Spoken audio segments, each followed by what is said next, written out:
Welcome to Krystle Clear. This podcast is a space for real stories, raw moments, and the clarity that comes when we finally understand our why. Today, I have my incredible girlfriend, Alani, a fellow El Paso native, beautiful blue-eyed Mexican American, a wife, a mother of two, and a powerhouse. From growing up on the border to building a beautiful life in Austin, she opens up about marriage, motherhood, identity loss, and what it really looks like to thrive in your 40s.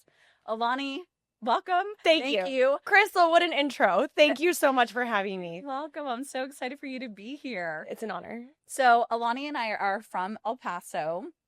But we Chico Town. But we didn't know each other in El Paso. We met Austin bound from Austin to El Paso on a flight, right? Yes. That's how we met. We sat next to each other and it was like, and it was an instant connection. Yeah. Which is, I think, the great thing about growing up on the border and my experience, and tell me if you've had this. I feel like anytime I meet someone from the border, I'm immediately like, there's a connection. I like you. You're my people. Right. Immediately. It's so true. Yeah, I was thinking about that. And how long ago was that? I mean, it had to have been a decade. Yeah, at least a decade. Yeah. Yeah, it's been a minute. We go back. Yeah, we go way back. Oh my God. Okay, well, let's get straight into it. So let's talk about identity and upbringing. Let's do it. What was it like growing up in El Paso, right on the border of Mexico? A gift. Honestly, what a gift.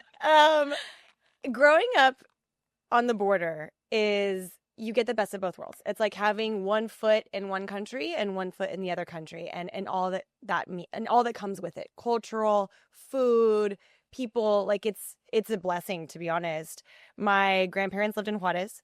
My aunts and uncles lived in Juarez, and so every Christmas, every Easter, a lot of our holidays were spent in Juarez, and then I would spend the night at my grandmother's house on the weekends. Like, I feel like I got to live in two countries within 10 minutes from each other.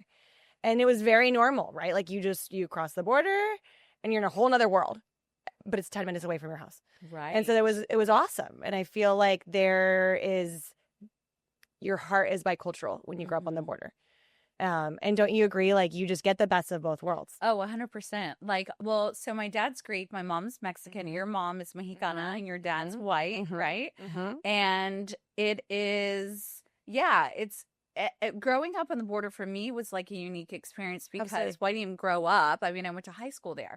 So I had moved 8 times and I was in Georgia before I moved to El Paso. So I was a change. Big change. And I had a big old country accent and everyone was like, who the fuck is this or this brown ass, like white ass, like what is happening? We were the opposite. Yes, exactly. Everyone thought you were white, but you're like totally speak Spanish, and I look super Mexican and like didn't know any Spanish.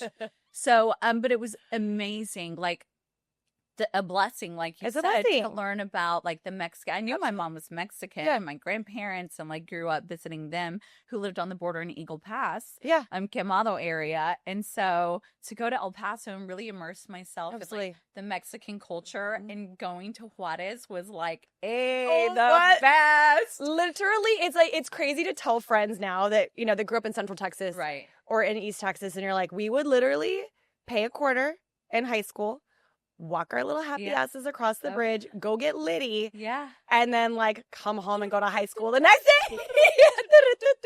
Vertigo, swear all, $10 drink and drown, remember? Yes. Shooters. Girl. Reno. It was so, we also turned out just fine. We're fine. Because we got to party our asses off. Literally, by the time I went to college, I was like, this is amateur. Exactly right. Been there, done that. Exactly right. I quit smoking when I was 18. Quit. I'm like, I've been smoking for like 3 years. So I'm over it. Girl. And like the Mexican Marlboro Reds, did it. Exactly right. But it's so cool. I think there's like a uniqueness about El Paso. It's a very warm culture. It's bicultural. And then geographically, it's so different from the rest of Texas, right? Like, you're in the mountains. You're 2 hours away from going skiing in Ruidoso. I was a big skier. Yeah. Ruidoso's like tiny mountains, but whatever. It was still cool. Yeah. It was, 2 hours away to go skiing on the weekends. Did you ever party in White Sands or in the desert? I never Like, what a partied there, but unique went. experience. And it's so beautiful. Amazing. And Santa Fe too. I mean, we're Santa so Fe. close to Amazing. like Santa Fe, Yes. which is, people love it. And yeah, it is this really It's like the window to the Southwest. it's so true. And Nick didn't even know that there were mountains. We went to Palm You're like, wait. We went to Palm Springs, and I was like, it reminds me a lot of El Paso. And he was like, what? El Paso? He was like, shitted on it so hard. He was like, there's mountains. I'm like, yeah dude. I showed him pictures. There's mountains. It's a different time zone. Yeah. Like, he was shook, had no idea. Totally. Which, look, Palm Springs is definitely far nicer. Sure. But El Paso, like, when I lived there, I took it for granted, right? And then whenever you move away and come back, it's beautiful. It's beautiful. And it's so far out there. I've got this like geography trivia question that I always ask everyone, and I'm obviously setting up for the answer, but what's farther west, Denver or El Paso? And in your head, you're like, oh, Denver, obviously. But it's El Paso. Yeah. And that's just crazy. Like, it is out there. It is. It is so different from the rest of Texas. And the food is bomb. The food's bomb. Hello. It's amazing. It is. So it's funny because I consider Austin like so friendly. People are so nice and so kind. And she's like, people are rude here compared to El Paso. Because people are so warm and kind. They're humble. It's just like, it's a sweet city. It is. Yeah. It's good. It's a hearted vibe. People. 100%. I miss it. 100%. I love it so Me too. much. Okay. As a blonde-haired, blue-eyed Mexican woman, how have you experienced identity differently from others in your community? It's funny because you get, obviously, very gringa on the outside, right? So anytime I travel with my husband's Puerto Rican. He unfortunately didn't grow up speaking Spanish. I think that was his mom was trying to assimilate her boys, like moving from the Bronx to Texas. And so he didn't grow up speaking Spanish. But when he and I traveled together, anywhere we go to a Spanish-speaking country, people immediately just go to him for like all questions or anything. And he just looks at me like white. And they're like, tú eres la que habla español? Okay. And so, but it's like, it's kind of funny. Like people just make an assumption just based on how you look that you are a certain way. And that's not the case, right? At all. Like I obviously look gringa, but my heart, I feel most at home when I'm around like a Hispanic culture. Yeah. And it's interesting too in El Paso because it's like I don't know that Mexicans would assume that you were white. We're going to assume that you're like Latina. Everyone will speak to you in Spanish in El Paso. They just assume like, well, you're here. Like, and you grew up here. You see that a lot like on the border towns because of, everyone people, speaks right, from Chihuahua, like the fresas, like I don't know that Americans associate or identify with like blonde hair, blue eyes as being Latina and Mexican. Totally. Where we do. We get it. We know it. Like, so it is, I wonder, did you feel treated any differently from the Mexican side or no, not at all? More from the girls looking like beaching gringa. Yeah. But the guys, it was great. Yeah. No, and I think like whenever you speak to somebody in their native language, like take El Paso and Juarez aside, but like when you travel to Central America or Central Mexico, it's such an unlock. Like it helps you connect with people in a way that you normally wouldn't. Did you ever read Trevor Noah's book, Born a Crime? It was about his life growing up in South Africa during apartheid. But there was this quote in this book, and it was something along the lines of, when you speak to a man in a language he understands, you speak to his head. When you speak to a man in a language that's his own, you speak to his heart. And that's always resonated with me. Yeah. It's like what an unlock. You break barriers when you can speak to someone in their native language, and it just like opens up the world. And I think that's, for me, that's always resonated with me. And it's a reason why I'm really adamant that my kids grow up bilingual. Yeah. Which is, it's challenging in Austin. But it's something that's super important to me. I think it's been a huge unlock in my life. Well, especially with only one parent speaking Spanish in the house. It's a little challenging. Yeah. And obviously my default's English, but I make it a point to speak to them in Spanish. If they're going to watch their little caricaturas, they're going to do it in Spanish. Good. Yeah. They're both in Spanish speaking or Spanish immersion schools. Amazing. Unfortunately, in our district, Spanish immersion program just ended, which is a big bummer. But like, I'm committed, so I'm up for the challenge, and just any opportunities I have to make sure that they are learning in Spanish, I'm gonna do it. That's amazing. Like with Andi, I mean, it was kind of a similar. experienced in terms of they didn't speak it, but for us, they didn't speak it. My mom didn't teach us because we were living in cities where no one spoke was Spanish. speaking Spanish. It would be totally different if we grew up like Sure. in El Paso. On the border. You know, versus the way Right. they grew up, right? In a Spanish speaking home on the border where everyone's speaking it. You have to. You have to. You know, I'm in Georgia, I'm in Memphis, I'm in Saudi Arabia. Like literally no one is speaking it. My dad didn't freaking speak it. So my mom just didn't teach it to us. Right. So it wasn't until I got to El Paso where I was like, okay, I You're like, wait a to, second. yeah, took it in high school, took it in Yeah. college. Like And now you speak really well. it's good enough. You It's know, there. like should I try, girl? I communicate. It's there. I do the best I can. And Right. so I really Jackson identifies as a strong black man. I'm like, brother, you're 5 and you're also Mexican and Greek. But You're I'm like, hold it. There are different pieces to the yeah, pie. I'm like, dude, you love those tortillas and butter. Like, you need to remember that HEB. you're Mexicano también. Like, you know, so I try. He was in Spanish Awesome. immersion. Good. Like, he can count and like basic stuff. Yeah. Sometimes I'll find him watching things in Spanish. Good. But he, you know, he resists and he fights and he like, but slowly, you know, it's important also. Good. I also Especially- heard that if you embrace a language before the age of 7, that the accent will be more natural to you. That makes sense. So put it in your pocket. So, have you ever felt not enough for either side? Not Mexican enough or not American enough? Definitely not Mexican enough. Again, like gringa exterior. My dad is white. Although Spanish was my first language, I didn't learn English till I was about 5. Is my Spanish as perfect as it was? Like, no.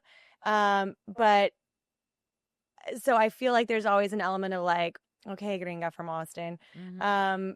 But on the flip side, with my white girlfriends, it's always great that I speak Spanish because if we travel to Mexico you together, just- they're like, go handle it, go Yeah. like go order our drinks, and I'm like, okay. So it's just overall, it's just the biggest gift. Yeah. Truly, it is. So, how do you raise your kids to be proud of other cultures or their culture specifically and where they come from? So that's like a big focus point for me and for Andi. So, you know, he's Puerto Rican. My mother-in-law's Puerto Rican. She lives in Austin. And so we've taken them to Puerto Rico twice. They've been to Mexico. I think it's important for me that they know that they aren't just these like little gringo kids. They are bicultural. Like they have a colorful background. They have colorful cultures that make them who they are. And it's important to instill that in them at a young age so that they have like an identity with it, right? Like they identify as Latin or Hispanic. You know, they have a Puerto Rican side, they have a Mexican side, and they know it. Yeah. And they love it. Yeah. So and look it. They look it. They look like Oh me, yeah, guys. totally. Yeah, they have gorgeous, They're tan beautifully skin and bronzed. beautiful, yes. Yeah. Beautiful brown They're hair, bronze, brown yeah. eyes. Do you get like, are people shocked sometimes when they're like, because my sister's the opposite. My sister, you know, brown hair, brown eyes, and then her kids look like you. So people always are like, when me, my mom, my sister with the kids are like, think we're the nannies, you know, not that with you though. They're like, all the time. Those are your kids. Those are all the time. Oh, and like they immediately are like, oh, they look just like your husband. I'm like, because of his skin color, but like actually my daughter looks just like me. She's just tan. Yeah, exactly. Although Luca boy, my son, he's like copy paste of Andi. Yeah. Like if he didn't come out of my body, I'd be like, and did Andi have a baby? Like how? Which is crazy because typically boys look just like their mom. No. And girls look just like dad. like their dads. Jackpot, Mia looks Luca. just like me when I was a little girl. Like yeah, she does. and she is like the same. Like I see myself a lot in her. And Luca boy is like Luca and Andy are 2 days apart. Their birthdays, like they're those like little they're the fire same Aries. person. Yeah, You're like they're literally to copy paste to the same people. to the same people. Which is probably a blessing and a curse, Right. depending on the personality. Little fiery Aries. Yeah, 100%. Oh my gosh. Okay, you and Andi. So, okay, we're going to go into marriage Yeah, great. and family life. So, you and Andi have been married for 11 years and together even longer. In a world where so many marriages are struggling and people are divorcing, a lot of people our age are like now moving on. Yeah, they're the second marriage, girl. What is your secret sauce? It's like divorce party season. What's our secret sauce? So Andi and I have always said to each other, like, I think this was back when we were dating. We were always homies first. Like we were friends first more than anything. Yeah, take us back to how you guys so met.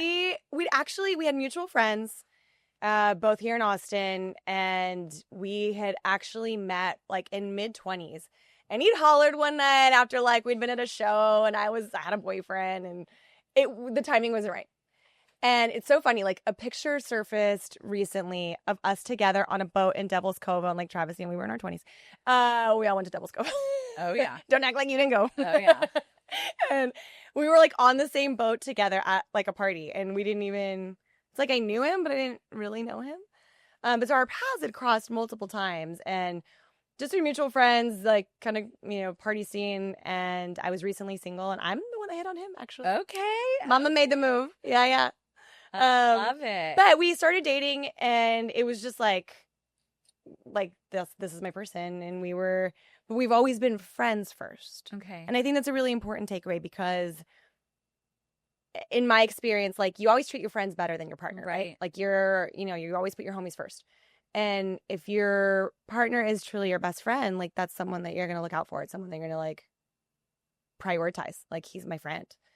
And you treat your friends better. You know what I mean? So he's my buddy. Like he's my friend. And with that comes like we can like talk shit to each other. We can like joke with each other. It's not that like it's not that serious. It's not that serious. Yeah. Like he loves to play pranks on me. Like for real. Like a friend. Like he likes to scare me and like And so I think that it makes it fun, right? That's it's your friend. And I think that's worked through, the lows and the highs is like, that's my homie. I love it. Yeah.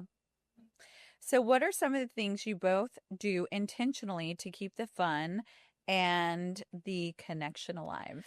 It's a good question. So obviously the dynamic changes when you're a parent. You don't have the time to invest in yourselves or in each other like you did prior. Right. But we didn't have kids. We got married, and we didn't have kids till like 6 years later. So like we had fun. Yeah, we had fun. Lived and we did the things. So I don't feel like there's no FOMO there. There's no like, oh, we're missing out on this, because like we've done all the things, but we still prioritize fun. So we both love live music. We both love like going to shows. We love festivals. Still haven't outgrown that. I hope we never do. I want to be like 80 at the rave. Yes. And so obviously that's not as frequent, but like if there's a show that comes up that we were both like, oh, that's going to be awesome. Like, okay, let's book the flight. Let's go to Miami for the weekend. Go like live it up for 36 hours and then come home and be parents. And it's funny, like just taking a break, even if it's for 36 hours and just reconnecting and like having fun reminds you that like, oh, there's this other side of me too. Like there's not just like the professional side, or there's not just like the wife side or the motherhood side. There's like this, there is still fun in there. Yeah. She just doesn't get as much attention anymore. Yeah. It's so true. Yeah. But like we did all the things. So I don't feel like there's FOMO, but I do try to make it a priority. Like if there's something that looks really fun, then we go do it. I love that. So how has parenting changed your marriage, and how do you still make time for one another as partners? In so many ways. So there's always a little human in the bed. Like, the funny thing about kids is like they could be peacefully watching TV. They could be watching our cartoon, minding their business, eating their snacks.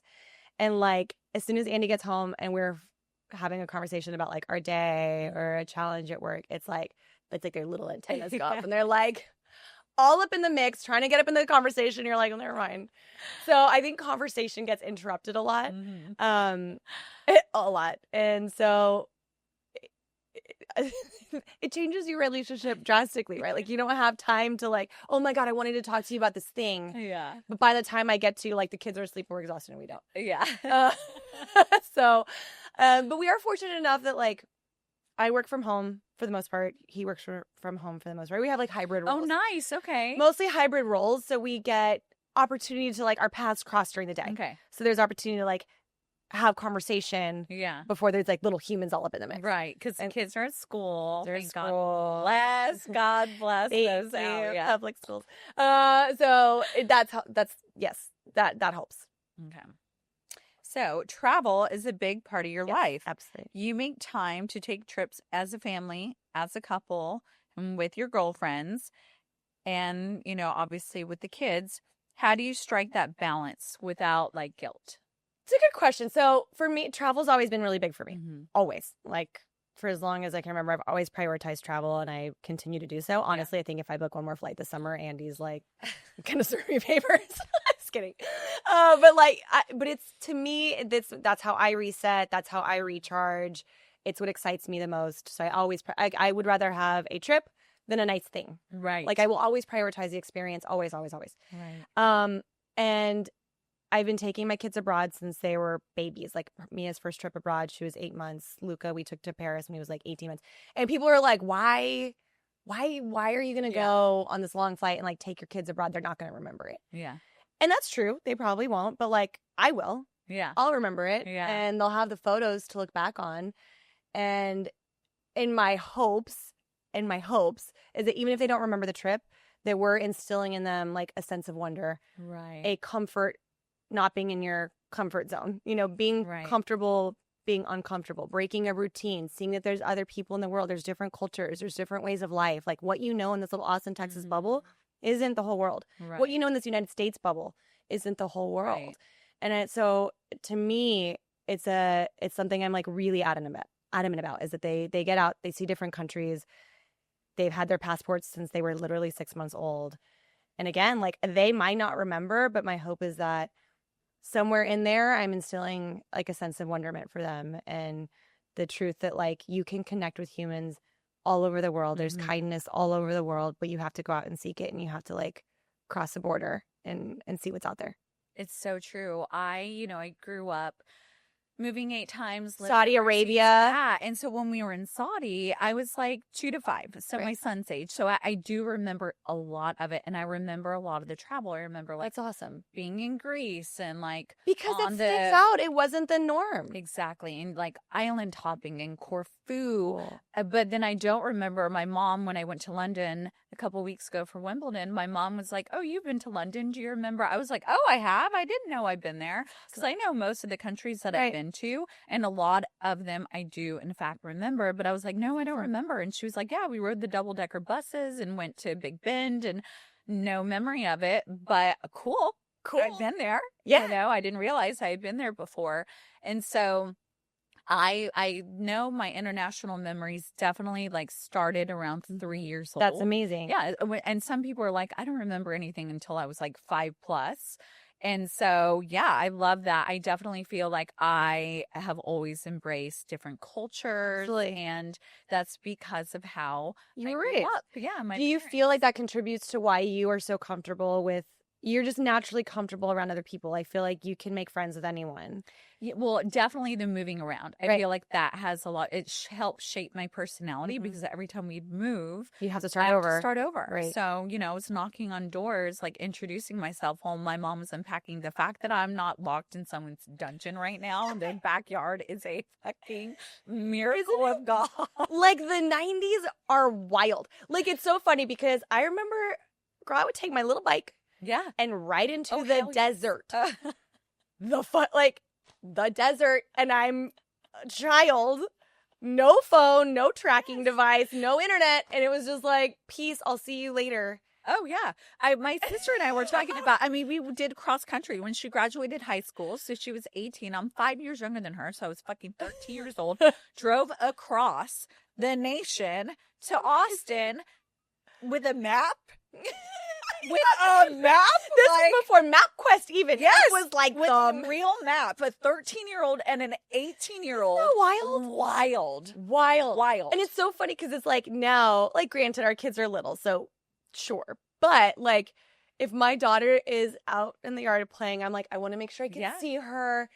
If she's down the street, can I see her? And I'm like, we are in a safe cul-de-sac. Like, she's fine. But it's so... But isn't that crazy? Yeah. And I think if you look like statistically, crime rates have dropped. Like, I don't think there's more crime There's now. not more crime now than then. Social media, right? It's the difference. But you hear that one story, No. and it's on social media and it's across the nation, and you're like, well, now I'm terrified she's never going to answer. Well, kids getting snatched left and right. I imagine they were getting snatched, or we're really lucky. We just didn't know. We didn't know. This wasn't like in front of your face 24/7. Yeah, really lucky because I was in the streets, girl. The 5 years streets. old. My mom would be like, "It's Come from dark, the dark. Get your sister." And my sister, poor Ursula, she'd be like, "Fuck, I don't know." Okay, and just on her bike, looking for me, knocking on doors. Also, we would just go to neighbors' houses. Yeah. Like, you play with your little neighbor friend. Like, how do you know her dad's not a creep? Or something. Like, I don't know. We just did. Oh, now it's like you have Who's to the deep parent? dive. Where do they live? Where's your tracking device? Yes, deep dive, with these kids and like, do they have older brothers? Who's Do they the sibling? Have, Who's the older brother's friends? Yes. What are they looking at on their phones? It's crazy. It is wild. Yes. Like the times we were just out there living. And you know what? And like, we're so lucky in that sense because I think we're going to be, well, who knows? Who knows how this generation will grow up? But like, we're fiercely independent. We know we can make our way around. All the things that we did in high school are not on social media. Oh, thank God, girl. Thank you, Jesus. All those photos from Juarez? Yeah, never. No one knows except Dustin and then Marisa. Thank God. And our Polaroids. Right. And who knows where those are? So I have a few. I keep them locked at bay. Maybe one day I'll look at them. So, okay. Let's transition into loss, grief, and growth. Yeah. Losing your mom to ovarian cancer at 25 is something most of us can't imagine. What was that season like for you? it was tough. My mom was diagnosed with stage 4 ovarian cancer when I was 23 years old. The thing about ovarian cancer that makes it so deadly is that it's asymptomatic. So most women don't realize they have ovarian cancer until really it's too late, until it's metastasized and now they're having a symptom that's somewhere outside of the ovary. So the cancer has spread. Wow. And in her instance, it had spread to her lymphatic. And so when she found out, it was, it was like, we knew it was too late. And she really kind of like survived in the very textbook ovarian cancer. Like once you get diagnosed with stage 4 ovarian cancer, usually you live for 2 more years. And she was like textbook, like she exactly lived for 2 more years. And I'll never forget it. I was leaving work. I was going to the gym. And my mom and I talked on the phone every day, like multiple times a day. Like she was my homie, like all the time. And I remember I called her and my dad answered the phone and like he worked. And so it was just weird. It was weird that he answered. And I was like, well, this is different. Like, what are you doing? And there was just like this hitch in his voice, like something was wrong. He's like, I'm at the doctor with your mom. And I'm like, what? And I don't even think she was the thought was that she likely has cancer. And I just remember, Krystle, I've never cried that hard in my life. Yeah. Like I went home and I violently cried. I don't even think I cried that hard when she passed. It was like, I knew. So I just knew, like I knew in my heart of hearts, like this wasn't good. This is really bad. And it was really hard. Silver lining, I guess, if you can say such a thing about such an awful disease, is that we knew what was going to happen. And so we had time. So we had time to say goodbye. We had time to like experience, kind of like the lasts with her, like a last trip, which is awful. But like we had that gift, I guess, of time. Yeah. And so, it's a morbid thought, but it's like, if you know that you're faced with mortality, like, do you want to just go like that and you never get to say goodbye to your loved ones, but you don't suffer? Yeah. Or do you suffer, but you have the time to say goodbye to your loved ones? And like, it's like, that was kind of what she was faced with. And so there was that beauty, if you will, again, dark, is that we had this time with her and we got to say goodbye. But it was a tough chapter. She passed when I was 25 and I feel like she passed in March and then I started graduate school in June. And I think although yes, we had those 2 years to process what was happening, I think I just buried myself in being really busy. And I was working full time. I went to graduate school. And I think I think I just went into this like reckless mode for a year. Like I dated a bad guy. Like I partied too hard. I was like, I'm going to be as busy as I can so that maybe I don't have to process. Right. And then with time, like I did, and I processed and I felt the feels. I was always surrounded by really great friends. All my like friends came to El Paso for the funeral. I'm really close to my dad and my sister. So it's like we processed the grief together. I never did any of it alone. Like I was so lucky to be surrounded by love and like feel the feels. My dad is very open about grief and like we felt the feels together. And I think the togetherness is what really helped me get through it. And I know you've been through it too with your dad. And what was that? Yeah. So it's interesting because I've talked about this before of like, I don't know what's worse. Like, they're both like so painful, you know, and I do love how you say that it's a gift to like know and be able to like cherish those moments. But what kills me is like once they're gone, they're gone. They're gone.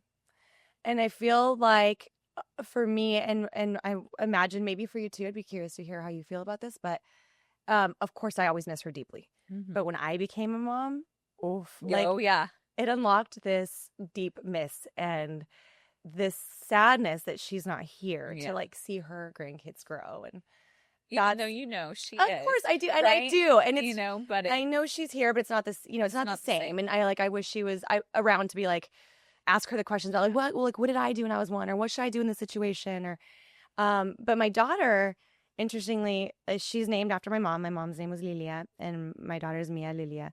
And my daughter's very obsessed with her. Like she's very obsessed with the thought of her and the memory of her. And it's so amazing. Sweet. And so that's what makes me feel like she's near, like that she's here.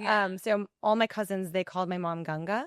And so Mia calls my mom Ganga. And she was like, she'll say things out of the blue. Like New Year's last year, my dad was visiting. We were all in Colorado and we were watching the fireworks in the mountain. And out of nowhere, Mia was like, I think Ganga's here with us. And I'm like, yeah. Wow. Little kids.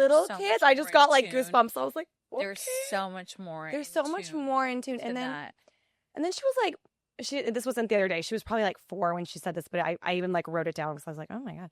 But at night, she'll always ask me things about her. Like, what was Ganga like? And I'll tell her. And she was like, you know, even though I can't see her with my eyes, I can feel her with my heart. And I was like, Alani. Like, okay. Alani, stop. Dude, like it was so profound for a child to your say. Your mom is right there. And it just gave. Probably sounds more so with me than with you. Yeah, I was like. That's beautiful. Isn't that beautiful? Oh, do you feel like when you became a mom that there was an extra layer of missing that your dad's not here? 1,000%. Yeah. All those milestone moments in your life, like, hit so different because I was the same with my dad. My parents got a divorce when my senior year of high school and Ursula was in college. We moved in with my dad. Yeah. Like, we lived with my dad. I talked to my dad every single day. Like, we were so close. Yeah. And so he had a heart attack. It was totally unexpected. I was 28 years old. So we had the opposite experience of, like, you didn't get to say bye, but he didn't suffer. Yeah, and I think about those things. Yeah. Like, at the end of the day, like, it's permanent, right? Once they're gone, I don't know which one's worse to not have been able, because you have a lot of regrets. So you think about, you're like, what was the last conversation? Yeah, 100%. What did I say? Was I an asshole? Was I distracted? Was I just like and then like doing something like what? So I had a lot of like guilt, you know, and that I had to like kind of process and deal with. And now, of course, I've let all of that go. But you know, it's a journey. It's a journey. Grief for is a sure. Journey. So, how did her loss change you as a daughter, as a woman, and now as a mother yourself? A lot. In the sense that, especially I feel it more now that I'm a mom, I think I cherish every day even more deeply, and I maybe have more anxiety than I would have, in the sense of like, oh my God, I hope I can be around. Yes. For them to grow up. Like, like every day that I'm with my kids is a gift. And I know that sounds cliche, but I mean it. Like, every day that I get to be around and watch them grow up is like, I get to be here. Yeah. Because I know what it's like to not have your mom there. And it's awful. Right. So every day that I'm around them, I'm just so grateful. And that I actually I was very reminiscent of my mom's cancer journey recently, because my mother-in-law got diagnosed with uterine cancer in May. Okay. And something about, and it was just, it's like, it was so triggering. It's like it brought back all these memories that maybe I hadn't blocked, but I just hadn't lived through again, right? And it was, my mother-in-law reminds me a lot of my mom in the sense that, like, very strong, just kind of like never did the woe is me or why do I have, why me? Never. Like they were just like, all right, well, we're just going to like take this diagnosis and just raise the sunshine with like a cloudy diagnosis. And my mother-in-law was making the people laugh in the radiation room, just like my mom did with chemo. And, it was like, and thank God she's okay. My mother-in-law just finished radiation. Thank God. So did my mom. Oh, yeah. Yeah. Okay. Well, so talk to me about that. Yeah. I mean, she was stage 0 and breast cancer. And, she did a lumpectomy and then just finished her radiation and she's fine. She's fine. God. Yeah. Doesn't it try it? It like unleashes a layer of fear. Like the older we get, we have trauma. Like we have trauma from losing a parent. Absolutely. It hits different being a parent. You're like, you have to be as healthy as possible, live as long as possible to be here for your child, especially Jax. I'm like, I only have one. He has a dad, but like nothing compares to your mother. And I remember being in Playa del Carmen once. So we like met these group of guys. I was young in my 20s and my dad, had passed away at that point. So I was late 20s, maybe early 30s. And we were hanging out with these guys and they were brothers. And I remember having dinner with them on the Avenida and I was sitting next to this one of the brothers, and I was telling him how he told me how his mom passed away, and I was telling him how, my father had also passed away, and we were like kind of bonding over that experience, and he started crying, and he said, nothing compares to like the tenderness of a mom. No. Nothing, it's, yeah, and it's true. It always stuck with me, and it's like, it's just moms are different. Moms are different. Your heart lives outside of your chest every day. And with that, it's beautiful, but with that is a lot of like fear and oh my God, like these my heart is living outside of my body. Yeah. The dad, they're going to be okay. They're going to be okay. Nothing compares to mom's love. I know. So your mom thankfully is okay. Yeah, she's great. She's better. She's happier. She was kind of living in this, like, we didn't know what was wrong with her, but something, and trying to get down to the bottom of it for over a year. And so to finally get the diagnosis and be able to like deal with it and then be on the other side of it, she's better. She's happier. She's better. It's like a weight is lifted. It was definitely the best decision. So are there parts of her you see reflected in the way you show up for your own kids? Absolutely. My mom was very detallista. Like she was very, she would go the extra mile to make things feel extra special. So, take holidays, for example. And I'm not talking about like gifts or material things. It was just above and beyond in like the feeling of Christmas or like Valentine's Day. Like she would make it that Cupid came and the whole house would be decorated in red. And it was like, she was just over the top and making the ordinary feel extraordinary.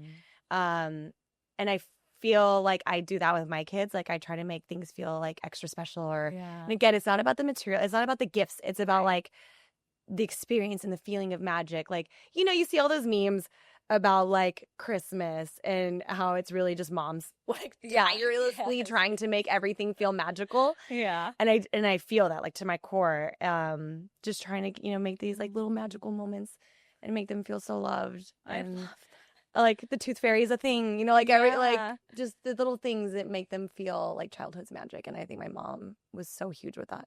I love that. So what helped you move through that grief and begin to heal? My people, my friends, my family.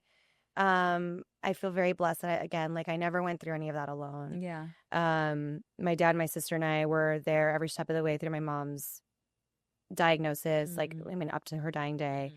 And then I have really lovely like best friends that that are my family. My chosen sisters and chosen brothers that have been there since and it's something kind of tying back to El Paso. And tell me if this has been true for you too. But what I think is unique is that a lot of my best friends from El Paso are still my best friends today. Yeah. And so they're family. It's like, yes, these are my friends, but like it goes beyond. It's like they might as well be my cousin. Yeah. So just very, very close people. And again, I think there was an element of knowing that she was going to pass. Yeah.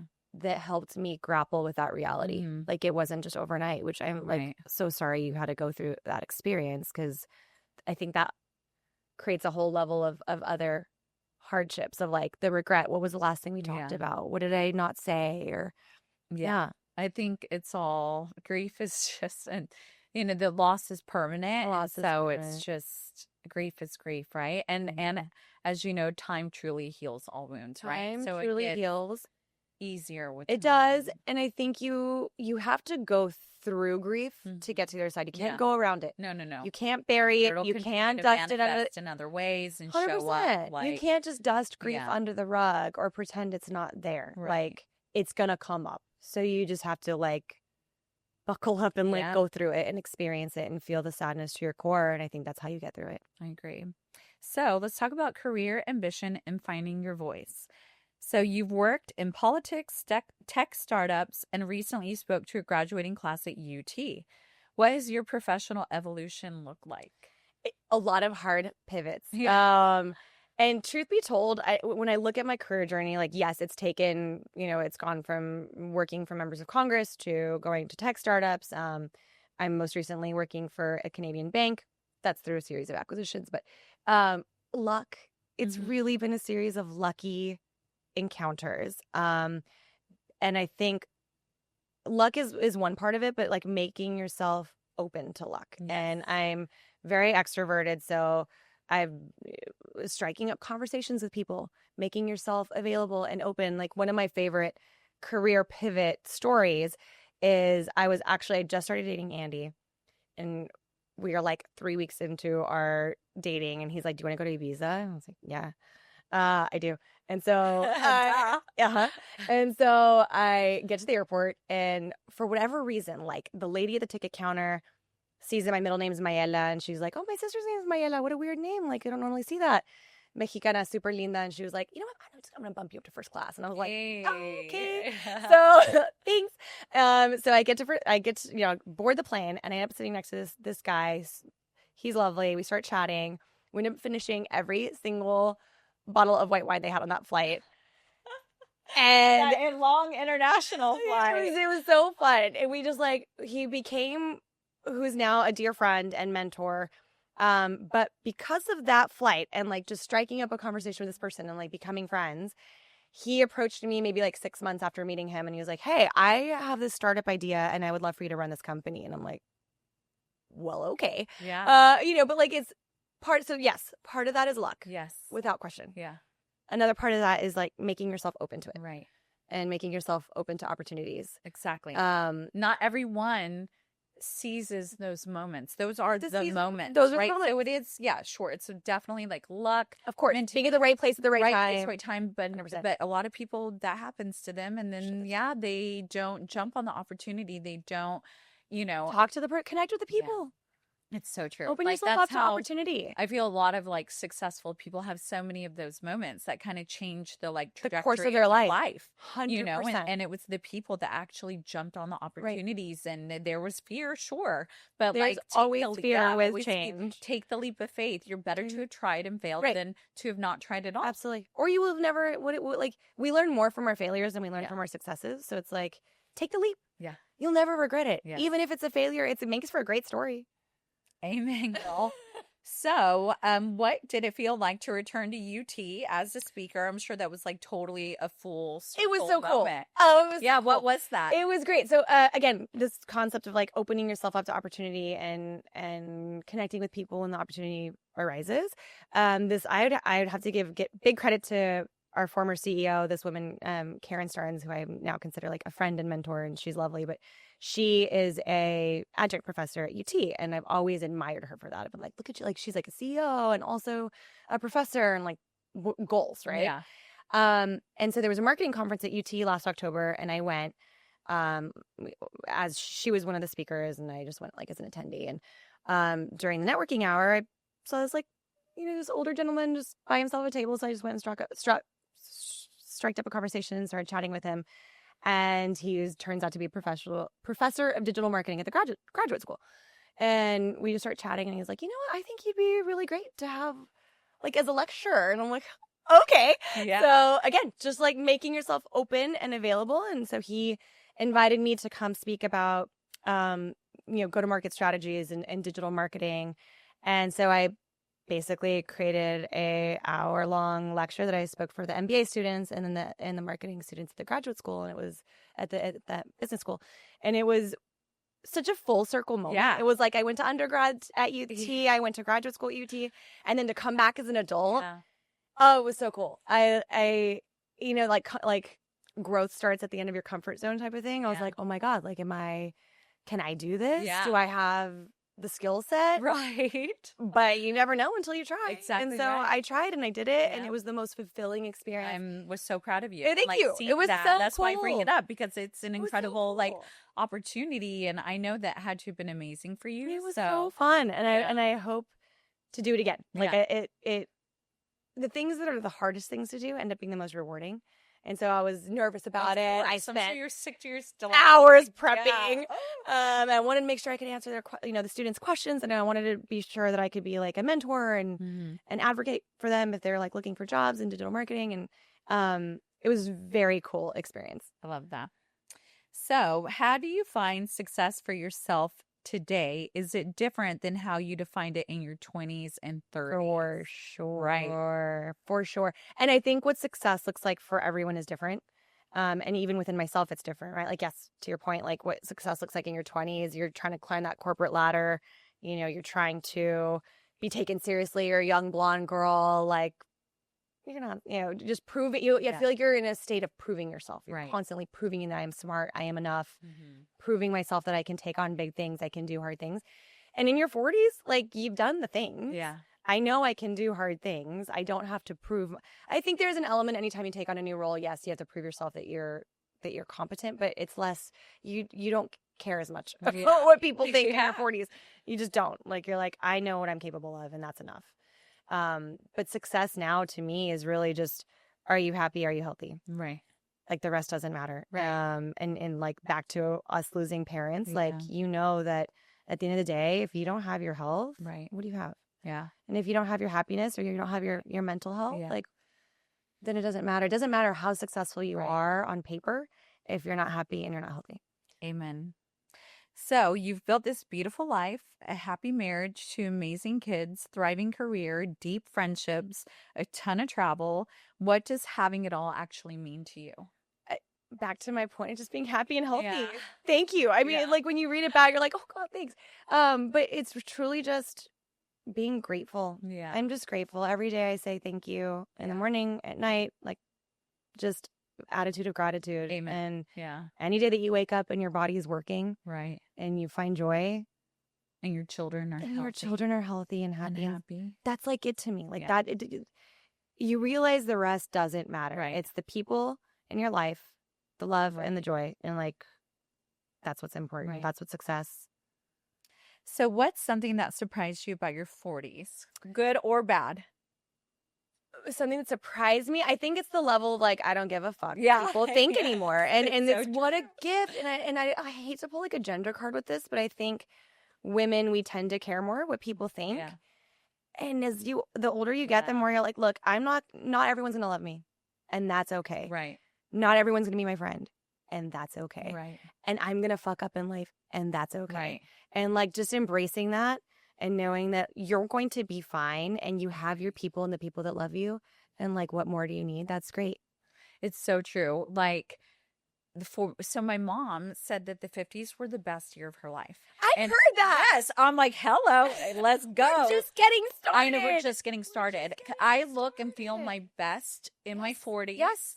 It's like such a new level of like womanhood, adulthood. So I can't even imagine the 50s girl. Like, and also, when you take care of yourself, like mentally, emotionally, physically, that transcends, how you show up for everyone in your life in the world. And like, I think it just gets better. And so it just gets better. 20s, it's tough. You're finding your way insecure. 30s, you're like navigating career and love and maybe marriage, motherhood. In your 40s, you're like fucking been there, done that. Like, we good. Boss, we good.